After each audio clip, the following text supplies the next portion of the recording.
అందరికీ నమస్కారం. కథల పల్లకి ఛానల్కి స్వాగతం. ఇప్పుడు మనం ప్రేమ పగ పెళ్ళి పార్ట్ 11 విందాం. అయిపోయింది, అంతా అయిపోయింది అని బాధపడుతూ గట్టిగా కళ్ళు మూసుకుంది ఆనంది. తన మెడలో తాళిపడ్డం, చుట్టూ కలకలం వినిపించడంతో తలెత్తి చూసి అలాగే బిగుసుకుని పోయింది. తలెత్తిన ఆనంది నుదుటి మీద ముద్దు పెట్టి, నా నుంచి తప్పించుకుని వెళ్ళిపోదామని అన్నాడు అర్జున్ చిన్నగా నవ్వుతూ. అర్జున్ తోయడంతో పక్కకు పడిన ఆర్య లేచి కోపంగా, ఏ అర్జున్ నిన్ను అని అర్జున్ పట్టుకోబోయాడు. ఏం చేస్తున్నావురా? నేను తాళి కట్టేశాను. ఇప్పుడు ఆనంది నా భార్య. తనకు నేను కట్టిన తాళి ఇష్టం లేకపోతే దాన్ని తీసి నీతో మళ్ళీ కట్టించుకోమను అని ఆనంది వైపు చూశాడు అర్జున్. అప్పటికి కొంత తేరుకుని ఆర్యకి దండం పెట్టింది. ఏం చెప్పాలో తెలియక కళ్ళ నిండా నీళ్లతో. ఇంకేమనలేక కోపంగా అక్కడి నుంచి వెళ్ళిపోయాడు ఆర్య. నిఖిల్ శ్రావణి కూడా ఆనంది దగ్గరకు వచ్చారు. ఏంటర్జున్ ఇది అంది శ్రావణి కోపంగా. నిఖిల్ మాట్లాడకుండా కోపంగా చూస్తున్నాడు. ఏం లేదక్క, మా మధ్య జరిగిన చిన్న గొడవను పట్టుకొని నన్ను కాదని ఆర్యను పెళ్లి చేసుకోవడానికి తయారైంది నీ మరదలు. ఇప్పుడు నేను ఇలా చేయకపోతే తర్వాత చాలా బాధపడుతుంది ఆనంది, నన్ను ఎందుకు దూరం చేసుకున్నానా అని. అందుకే ఇలా చేయాల్సి వచ్చింది. నీకు తెలుసు కదా ఆనంది బాధపడ్డం నేను చూడలేనని అన్నాడు అర్జున్. ఆనంది నీకు ఇష్టమేనా అని అడిగాడు నిఖిల్. ఏం మాట్లాడకుండా ఏడుస్తోంది ఆనంది. ఆనంది మన వీడియో అని ఒత్తి పలుకుతూ, బాగా రావాలి కదా, ఏడవకు అన్నాడు అర్జున్. ఇంకేమీ అనే అవకాశం లేదని మనసులో అనుకుని, నాకు ఇష్టమే అన్నయ్య, నాన్నగారి దగ్గరికి వెళ్ళు, నేను బాగానే ఉన్నాను అంది ఆనంది గోపిగారి చుట్టూ ఆర్యబంధువులు ఉండడం చూసి. నిఖిల్ వెళ్ళాడు. శ్రావణి ఆనందిని పట్టుకుని అక్కడే ఉంది. ఆర్య తండ్రి బంధువులు కొంతసేపు గొడవ చేసి వెళ్ళిపోయారు. పెళ్లి చేయించమంటారా అని అడిగారు పంతులు గారు గొడవంతా సర్దుకున్నాక. కాదనే వాళ్ళు ఎవరూ లేరు, చేయించండి, మీకు రెట్టింపు దక్షిణ ఇస్తాను అన్నాడు అర్జున్. ఆనంది మాత్రం అలా తలదించుకునే కూర్చునుంది. తన కళ్ళ నుంచి నీళ్లు కారుతున్నాయి. పెళ్లి మండపం దగ్గర కోపంగా వెళ్ళిపోయిన భర్త నాపింది లత. అర్జున్ వైపు కోపంగా చూసి అక్కడి నుంచి వెళ్ళిపోయారు గోపిగారు. శ్రావణి నిఖిల్కి కూడా ఏం తోచలేదు. వచ్చిన బంధువులు కొంతసేపు మాట్లాడుకుని మనకెందుకు వచ్చింది అని కొనుక్కుంటూ భోజనాలు తిని వెళ్ళిపోయారు. మిగిలిన పెళ్లిని చేయించి అర్జున్ భారీగా ఇచ్చిన దక్షిణ తీసుకుని వెళ్ళిపోయారు పంతులు గారు. దగ్గర చుట్టాలు కూడా పెళ్లి ఇలా జరగడంతో ఉండకుండా వెళ్ళిపోయారు. ఇక పెళ్లి మండపంలో పెళ్లి కొడుకు, పెళ్లి కూతురు, లత, కవిత, భారతి, లాలస, సతీష్ గారు మిగిలారు. ఏడుస్తున్న లత దగ్గరకు వెళ్ళి, అక్క, మా అబ్బాయి చేసిన దాన్ని క్షమించండి, ఇందులో వాడి ప్రేమను మాత్రమే చూడండి. పెళ్ళి ఎలా జరిగినా మీ అమ్మాయిని మేము బాగా చూసుకుంటాం, మీరు బాధపడకండి. బావ కోపం తగ్గాక మేమే వచ్చి మాట్లాడతాం. ఇప్పుడు మాత్రం ఆనందిని మాతో పాటు తీసుకుని వెళ్తున్నాం అని దండం పెట్టారు. ఎప్పుడూ తమతో మాట్లాడిన సతీష్ గారు అలా మాట్లాడడంతో ఆశ్చర్యపోతూనే సంతోషించి అలానే అన్నట్లు తలూపింది లత. మండపం దిగి అమ్మా అంది ఆనంది ఏడుస్తూ. కవిత మాత్రం అర్జున్ వైపు కోపంగా చూసింది. సారీ అక్క, నీ మరదల్ని చాలా బతిమలాడాను, కానీ నా మాట వినకుండా పెళ్లి కొప్పుకుంది, అందుకే ఇలా తప్పలేదు అన్నాడు. ఏం మాట్లాడలేదు కవిత.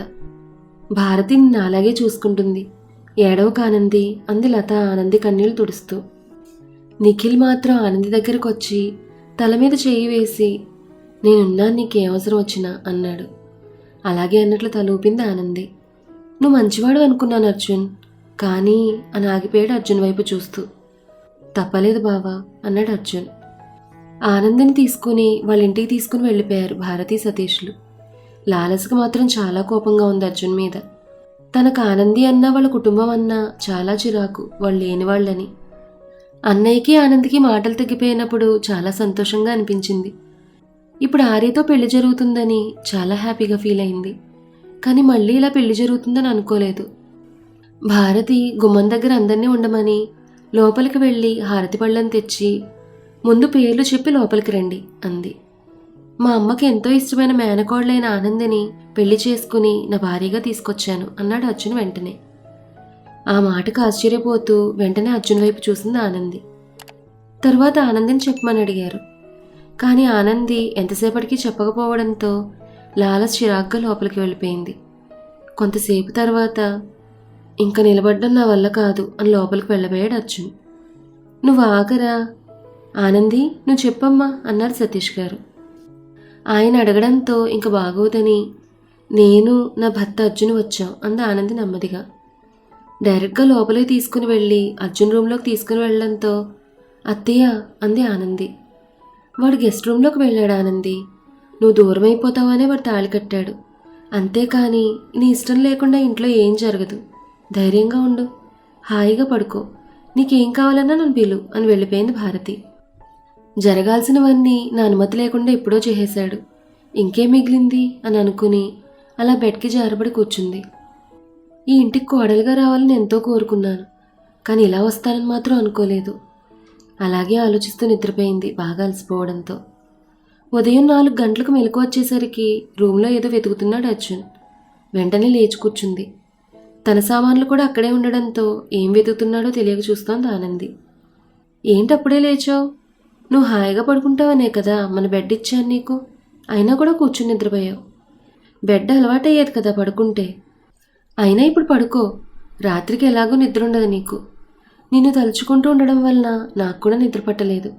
స్లీపింగ్ పిల్స్ కోసం వచ్చాను అని నవ్వుతూ బయటకు వెళ్ళిపోయాడు తనకు కావాల్సిన వస్తువు తీసుకుని. ఆ మాట విని కంగారుగా తన బ్యాగ్ తీసుకుంది. అందులో తను పెట్టిన స్లీపింగ్ పిల్స్ కనిపించలేదు. ఎక్కడ పెట్టానా అని అంతా వెతికింది, కానీ కనిపించలేదు. వచ్చి బెడ్ మీద కూర్చుని అర్జున్ అన్నదానికి ఏడుస్తూ అలాగే కొంతసేపు కూర్చుని తరువాత లేచి తన పెళ్ళాలంకరణ అంతా తీసేసి తయారై కూర్చుంది. 6 తర్వాత భారతి వచ్చింది లేచావా అంటూ. ఏం మాట్లాడకుండా నిలబడింది ఆనంది. ఆనంది, నువ్వు చాలాసార్లు ఇంటికి వచ్చావు, భయపడకుండా ఫ్రీగా ఉండు. నీ ఇంట్లో నీకు భయం ఎందుకు చెప్పు? అలా చెప్పమ్మా నీ కోడలికి. నేను తయారవ్వాలి, అందుకే వచ్చాను అన్నాడు అర్జున్ లోపలికి వచ్చి. అయితే నేను వెళ్తాను, నువ్వు తయారయ్యి ఇద్దరు కలిసి రండి అని భారతి వెళ్ళిపోయింది. అత్తగారి వెనకే వెళ్ళబోతున్న ఆనందిని పట్టుకుని ఎక్కడికి వెళ్తున్నావు అని తను గట్టిగా హక్ చేసుకుని, నా నుంచి తప్పించుకోవాలని బాగానే ప్రయత్నం చేశావు. నాతో కలిసి రమ్మని చెప్పింది మీ అత్తగారు. నేను వాష్రూమ్లో నుంచి బయటకు వచ్చేసరికి నా డ్రెస్ తీసుంచు అని ఆనంది బుగ్గ మీద ముద్దు పెట్టి వాష్రూమ్లోకి వెళ్ళాడు అర్జున్. అర్జున్ చేసిన దానికి ఫ్రీజ్ అయి కొంతసేపు తర్వాత తేరుకుని వెంటనే ఒక డ్రెస్ తీసి బెడ్ మీద పెట్టి గబగబా భారత్ దగ్గరికి వెళ్ళిపోయింది ఆనంది. ఆ రోజంతా అలా తప్పించుకుంటూ తిరుగుతూనే ఉంది. మధ్యాహ్నం కూర్చున్న ఆనంది దగ్గరకు వచ్చి, ఆనంది రాత్రికి అని ఆగింది భారతి. ఆ మాటకి భయంగా చూసింది ఆనంది. ఎందుకురా భయం? అర్జున్ ఏమీ నీకు కొత్త కాదు కదా. ఆ మాటకి ఏం మాట్లాడలేదు ఆనంది. అర్జున్ అడిగితే నీకు ఇష్టమైతేనే ఏర్పాట్లు చేయమని చెప్పాడు. ఇప్పుడే వద్దని నీకు అనిపిస్తే చెప్పు, ఎన్ని రోజులైనా ఆగుతాడు అంది భారతి. కొంతసేపటి తర్వాత మీ ఇష్టం అత్తయ్య, నాకేం అభ్యంతరం లేదు అంది ఆనంది నెమ్మదిగా.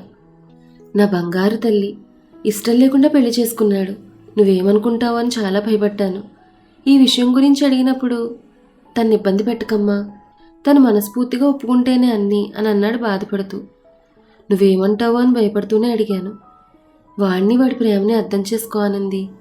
వాడు మొండివాడే, కానీ నువ్వంటే చాలా ఇష్టం అని సంతోషపడిపోతూ వెళ్ళిపోయింది భారతి. అది ఎలాంటి ఇష్టమో తెలుసుకోవడానికే నేను రాత్రి కార్యక్రమానికి ఒప్పుకుంది అని మనసులో అనుకుంది ఆనంది బాధగా. రాత్రికి ఆనందిని తీసుకుని వెళ్ళి ఇంకో రూమ్లో తయారు చేశారు. తర్వాత పంతులు గారు వచ్చి పూజ జరిపించి వెళ్ళారు. భారతి వచ్చి ఆనందిని తీసుకుని అర్జున్ గదిలో వదిలి, వాడొస్తాడు సంతోషంగా ఉండండి అని నవ్వుతూ వెళ్ళిపోయింది. గదిని చాలా అందంగా అలంకరించారు. ఆ అలంకరణని చూసి విరక్తిగా నవ్వుకుంది. తన తెల్ల చీర పువ్వులు చూస్తుంటే కంపనంగా ఉంది తనకి. అటు ఇటు తిరుగుతూ అర్జున్ కోసం ఎదురు చూస్తూ ఉంది. కానీ అర్జున్ ఎంతసేపటికి రాకపోవడంతో బెడ్ మీద కూర్చుని ఆలోచిస్తూ అలాగే నిద్రపోయింది. తన చెంప మీద చేయి తగలడంతో తుళ్ళిపడి లేచింది. నేనే, కంగారు పడకు అన్నాడు అర్జున్ నవ్వుతూ. తెల్లని బట్టల్లో తన చుట్టూ వెన్నెలను పరుచుకున్న చందమామలా కనిపించాడు అర్జున్. తన వైపు అలా చూస్తున్న ఆనంద వైపు చూసి నవ్వుతూ, ఏంటి అలా చూస్తున్నావు? నీ పుట్టు అంత అందంగా ఉన్నాడా అన్నాడు. ఆ మాటకు ఆశ్చర్యపోతూ చూసింది ఆనంది. ఏంటి బుడ్డు అని అంటున్నాడు? నేను అండం మానేశాను కదా అని చూస్తున్నావా? ఉదయం నీ ఫోన్కి రింగ్ ఇచ్చాను, ఇంకా నీ ఫోన్లో అలాగే ఉంది నా నెంబర్. ఈ గదిలోనే ఉంచి వెళ్ళడం వల్ల చూశాను నీ ఫోన్ అన్నాడు అర్జున్ నవ్వుతూ. కొంతసేపు అలాగే చూసి నిన్నొకటి అడగనా అంద ఆనంది తన వైపు అలాగే చూస్తూ. అడుగు. నేను మీ అమ్మకు మేనకోడలేంటి? మీ అమ్మకి నాకు ఏ రక్త సంబంధం లేదు కదా. అలా అని నువ్వనుకుంటే సరిపోతుందా? అర్జున్, నువ్వు మాట్లాడేది నాకేం అర్థం కావడం లేదు. నేను అనుకోవడం అనుకోకపోవడం ఏంటి?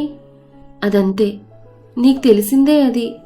అదే నీ జీవితం అనుకుంటే నేనేం చేయలేను, ఏం మాట్లాడలేను. ఆనంది ఏం మాట్లాడలేదు. అర్జున్ వైపు అలానే చూస్తూ ఉండిపోయింది. ఏంటి, ఏం మాట్లాడవా? అయితే నా పని మొదలుపెట్టనా? ఆ మాటకి భయంగా చూసి ముడుచుకుని కూర్చుంది ఆనంది. ఏంటి, భయపడుతున్నావా? మన మధ్య ఇదేం కొత్త కాదుగా. ఆ మాటకి ముఖం పక్కకు తిప్పుకుంది ఆనంది బాధగా. అయ్యో, మర్చిపోయాను.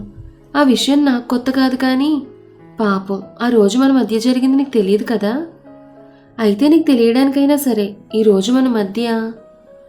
అర్జున్, అంది ఆనంది బాధగా. ఏ, వద్దా? నువ్వు అడిగితే ఆ రోజు కూడా కాదనేదాన్ని కాదు. అయినా నువ్వు నాకు మత్తుమందిచ్చాలా అని ఆగి ఏడుస్తూ, ఎందుకు చేసావిలా? నువ్వు నన్ను నిజంగా ప్రేమించలేదా? అప్పుడు ఎందుకు అలా చేసావు? ఇప్పుడు నేనే నీకు దూరంగా వెళ్ళిపోవాలని అనుకుంటే నా మెళ్ళో తాళెందుకు కట్టావు?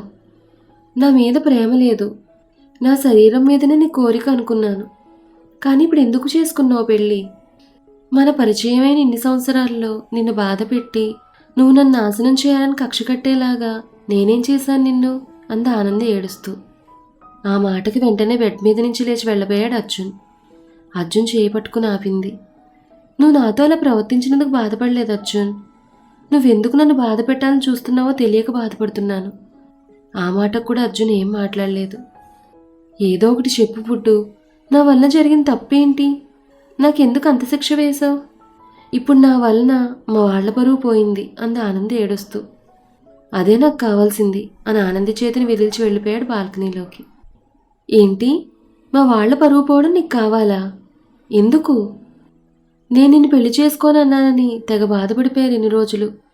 అలాంటి వాళ్ళ మీద నీకు ఇలాంటి అభిప్రాయం ఉందా? ఎందుకు అర్జున్ ఇలా నాకు అర్థం కాకుండా ప్రవర్తిస్తున్నావు? మీ అమ్మకి మేనకోడలని అంటావు. నాకు మీ కుటుంబ సభ్యులకు ఏ విధమైన రక్త సంబంధం లేదని అందరికీ తెలుసు. మరి నేను భారతి అత్తయ్యకి మేనకోడలను ఎలా అయ్యాను? అమ్మ దగ్గరికి వెళ్ళినప్పుడు దీని గురించి తెలుసుకోవాలి అని అనుకుని బాధపడుతూ పడుకుంది ఆనంది. ఉదయం మెలకు వచ్చి చూస్తే అర్జున్ రూమ్లో లేకపోవడంతో నెమ్మదిగా బాల్కనీలోకి వెళ్ళింది. అక్కడున్న సోఫాలో చలికి ముడుచుకుని పడుకునున్నాడు అర్జున్. వెంటనే బ్లాంకెట్ తీసుకుని వచ్చి అతనికి కప్పింది.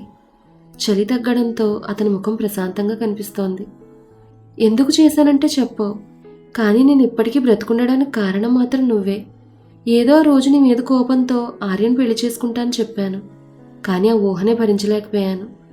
నువ్వు తాళి కట్టకపోతే ఈ పాటికి నా శవాన్ని చూసేవాళ్ళందరూ. నీ భార్యగా నీ ప్రేమ పొంది చనిపోవాలని ఎన్నో కళ్ళ కన్నాను, కానీ ఇప్పుడు నేను అని ఏడుస్తూ రూమ్లోకి వెళ్ళిపోయింది ఆనంది. కొంతసేపు ఏడ్చి తను తయారై బయటకొచ్చింది. ఆ ఇల్లు తనకు కొత్త ఏమీ కాదు కాబట్టి పూజ గది దగ్గరికి వెళ్ళింది. పూజ చేసే అలవాటు లేకపోయినా తయారైన తర్వాత దండం పెట్టుకోవడం అలవాటు ఉంది ఆనందికి. ఆ విధంగానే అక్కడికి వచ్చింది. భారతి పూజ చేస్తూ ఆనందిని చూసి లోపలికి రాని పిలిచింది. నెమ్మదిగా లోపలికి వెళ్ళింది ఆనంది. నువ్వు లేచాక దీపారాధన చేయించాలని అన్నీ సిద్ధం చేసి ఉంచాను. రా, దీపం వెలిగించి ఈ ఇంటిలోని జీవితం భర్త పిల్లలతో బాగుండాలని, ఎప్పుడూ సంతోషంగా ఉండాలని కోరుకో అంది భారతి. అత్తగారు చెప్పినట్టుగా చేసింది ఆనంది. పూజ అయిన తర్వాత నువ్వు చేసే ఉప్మా అంటే అర్జున్కి చాలా ఇష్టం, అందుకని నువ్వే ఉప్మా చేసి హాట్ బాక్స్లో పెట్టు. దానికంటే ముందు నీకు ఏ స్వీట్ చేయాలని అనిపిస్తే అదే చేయి అంది భారతి నవ్వుతూ. నేను చేసింది ఇప్పుడు మీ అబ్బాయికి నచ్చుతుందా అని మనసులో అనుకుని రవ్వ కేసరి చేసి ఉప్మా చేసి టేబుల్ మీద పెట్టింది. ఏంటి, కోడల చేత పనులు చేయిస్తూ అత్తగారి పెత్తనం మొదలుపెట్టావా అని అన్నారు సతీష్ గారు టేబుల్ దగ్గరకు వచ్చి. అలా ఏం లేదు మావయ్య, ఇది నా బాధ్యత అంది ఆనంది నెమ్మదిగా. ఇకపై ఇంక వంటగదిలోకి వెళ్ళదు, అవసరం కూడా లేదు. నేనే వంట చేయడం లేదు, ఇంక నా కోడల చేత చేయిస్తానా? ఏదో పద్ధతని ఈ పూటకి మాత్రమే ఇలా. ఆనంద్ అంటే నాకు ఎంత ఇష్టమో మీకు తెలుసు కదా, అయినా కూడా నా మీద అంత పెద్ద వండాలు వేస్తున్నారు అంది భారతి ముఖం ముడుచుకుని. అయ్యో నా ముద్దులు పెళ్ళామా, ఏదో సరదాగా అన్నాను, నీ సంగతి నాకు తెలీదా అన్నారు సతీష్ గారు భారతిని దగ్గరే తీసుకుని. ఏంటండి కోడల ముందు అని దూరం జరిగింది భారతి. మన ఆనందినే కదా అని ఆనంది వైపు చూసి, ఆనంది, ఇది ఈ రోజు నుంచి నీ ఇల్లు, నీకు ఎలా ఉండాలనుంటే అలా ఉండు, మమ్మల్ని మీ అమ్మా నాన్ననే అనుకో అని ఆనంది తల మీద చేయి పెట్టి చిన్నగా నవ్వు వెళ్ళిపోయారు సతీష్ గారు. నువ్వు అర్జును చేసుకోనన్నావని తెలిసి తనకిష్టం లేకపోతే బలవంతం చేయకూడదని నిన్నటి వరకు నాకు చెప్పి ఇప్పుడు నీకు ఇల్లు అప్పగించేశారు మీ మావయ్య, చూసావా? ఎందుకో తెలియదు, నీ పెళ్ళన్న దగ్గర నుంచి ఏదో కోల్పోయినట్టుగా ఉన్నారు. అర్జున్ అలా నీ మెళ్ళలో తాళి కట్టేసరికి ఈయనేమంటావురా అని బాగా భయపడ్డాను. కానీ ఒక్క చిన్న మాట కూడా అనలేదు. అంతేకాకుండా చాలా సంతోషంగా ఉన్నారు. నాకే నువ్వంటే ఇష్టం అనుకున్నాను, కానీ మీ మావయ్యకి నాకంటే నిన్ను కోడలుగా తెచ్చుకోవడం చాలా ఇష్టమని ఇప్పుడే తెలిసిందా ఆనంది అని చాలా సంతోషపడిపోతూ చెప్పింది భారతి. మావయ్య ఇంతకు ముందు ఎప్పుడు నాతో ఎక్కువగా మాట్లాడలేదు. ఏదో మరీ ఎదురుపడితే పలకరిస్తే బాగున్నా అనడం తప్పించి. కానీ ఇప్పుడు ఏదో చిన్నప్పటి నుంచి నన్ను కోడలను చేసుకోవాలని అనుకుంటే అలాగే జరిగినట్లు చాలా ప్రేమగా చూస్తున్నారే అని మనసులో అనుకుని అలాగే నిలబడిపోయింది ఆనంది. అర్జున్ మాటలకి చేస్తున్న పనులకి అర్థం ఏంటి? ఆనందిని చూసి సతీష్ గారు ఎందుకు అంత సంతోషపడుతున్నారు? అసలు అర్జున్ ఏం చేయాలనుకుంటున్నాడు? ఈ విషయాలన్నీ కూడా మనం నెక్స్ట్ ఎపిసోడ్లో తెలుసుకుందాం. ఈ కథ మీకు నచ్చితే లైక్ చేయండి, షేర్ చేయండి. అలాగే మన కథల పల్లికి ఛానల్ని సబ్స్క్రైబ్ చేసుకోండి. ధన్యవాదాలు.